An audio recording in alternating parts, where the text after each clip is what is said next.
From the time we earn our first paycheck, we are taught a very specific set of rules. Work hard, spend less than you earn, and put the rest in a savings account.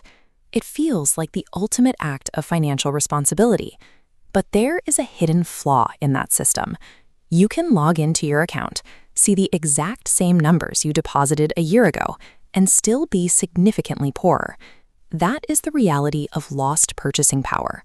A dollar is only worth what it can buy. If the price of everything around you goes up, but your bank balance stays exactly the same, your money has effectively shrunk. Millions of people are playing by the rules, doing everything correctly, and unknowingly letting their hard-earned wealth slowly evaporate. Look at this comparison. On the left, gas prices from a few decades ago are dwarfed by the $5+ digital signs we see today. Groceries, housing, energy, the cost to simply exist continuously climbs. This chart shows the invisible math working against you. The green bar represents a typical high-yield savings account, paying out maybe 2% a year. The red bar is inflation, eating away 5 to 7% of your money's value over that same period. Over 10 years, that negative gap compounds.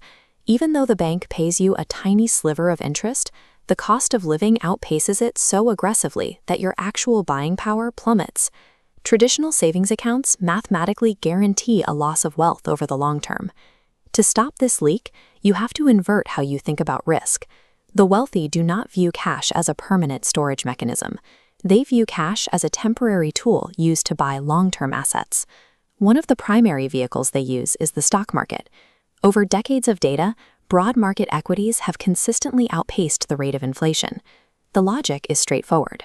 When inflation hits, businesses don't just absorb the cost, they raise the prices of their goods and services. As consumers pay more, companies bring in higher revenues, which typically drives their stock prices up. You don't have to pick individual winning companies to benefit from this. By holding an S&P 500 index fund, you own tiny pieces of the largest businesses in the country, allowing your wealth to compound alongside the rising costs of the economy. Instead of being punished when prices go up at the register, owning equities means you are actually on the receiving end of those price hikes. Paper assets aren't the only option. Real estate operates on a massive physical scale and serves as one of the most reliable inflation hedges available. Property inherently scales with the economy. Because land and housing are scarce, when the supply of money increases, the value of the physical land naturally rises. The rent you can charge for it scales right up alongside it. But what happens during severe economic uncertainty? When a population starts to completely lose faith in the purchasing power of its own fiat currency?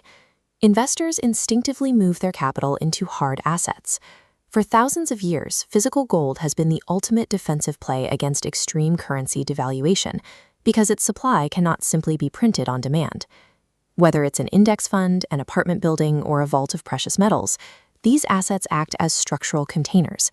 They catch the value that steadily leaks out of cash. This flowchart maps out 3 entirely different financial psychologies. At the bottom, the focus is pure consumption. Money immediately goes out. In the middle, the focus is preservation. Money sits stagnant. At the top, the focus is pure growth. Look at the middle path. The saver's logic is incompatible with a modern economy. By keeping money safe from fluctuations, they expose it to the certainty of inflation. The top path requires an entirely different perspective. It prioritizes acquiring ownership, generating positive cash flow, and relentlessly stacking assets that appreciate over time. Decades of rising prices suggest that the cost of living will continue to climb. For those who want their money to retain its utility, the shift from saver to owner is mandatory. The next steps are highly practical. First, stop leaving massive amounts of excess cash sitting idle in a checking account. Second, open a brokerage or retirement account and start consistently putting a portion of your income into broad index funds. We are taught to view the stock market as a gamble, but letting a paper dollar quietly turn to ash while doing nothing is a far greater danger. Today, the biggest financial risk you can take is choosing not to invest at all. You have a choice.